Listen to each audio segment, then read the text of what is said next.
పానీ కర్రీకి కావాల్సిన ఇంగ్రీడియంట్స్: కుక్కర్లోకి 2 బంగాళదుంపలు, 2 టమాటాలు, 4 పచ్చిమిరకాయలు, అలాగే కాస్త పచ్చెనపప్పు. దాంట్లో వాటర్ యాడ్ చేసి కుక్కర్లో పెట్టిన ఒక 7 విజిల్ వచ్చేదాకానే కుక్కర్ నుంచి తీసిన మిశ్రమాన్ని నేనైతే కనుక గ్రైండ్ చేసుకున్నాను. దాంట్లో తగినంత సాల్ట్ వేసుకొని, అలాగే కాస్త కారం కూడా వేసుకోండి. అలాగే గరం మసాలా కూడా వేసుకోండి. మీకు పేస్ట్లా అవసరం లేదంటే జస్ట్ స్పూన్తో ఇలా రబ్ చేస్తే సరిపోతుంది. లాస్ట్గా హాయ్ ఫ్రెండ్స్, రుచికరమైన పానీ రసం కావాలా?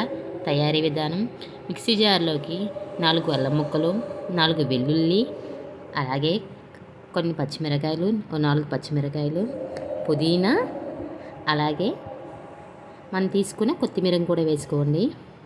సో ఇవన్నీ వేసుకున్నాక పుదీనా ఇవన్నీ వేసుకున్నాక కొన్ని వాటర్ అనేది వేసుకుని మిక్సీ జార్లో మిక్సీ అని పెట్టుకోండి. ఫ్రెండ్స్ విన్నారు కదా? సో తగినంత కొన్ని వాటర్ వేసుకోండి, ఎక్కువ వేసుకోకండి, బాగోదు.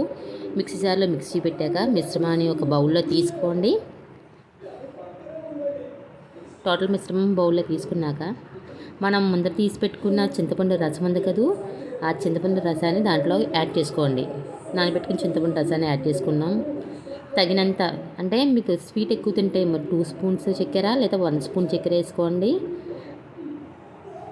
అలాగే మనం సాల్ట్ తగినంత తీసుకోవాలి. సో నేను సాల్ట్ అయినా కొంచెం వేసుకుని చూసుకుంటున్నాను, నచ్చితే మళ్ళీ కొంచెం వేసుకుంటాను సరిపడిపోతే. సో ఈ టోటల్ మిశ్రమం అంతా వాటర్ అనేది యాడ్ చేయండి. దీంట్లోకి వాటర్ యాడ్ చేశాక ఒకసారి టేస్ట్ చేయండి. మీకు పులుపు అన్నా లేదా సాల్ట్ అన్నా సరిపోతే యాడ్ చేసుకోండి.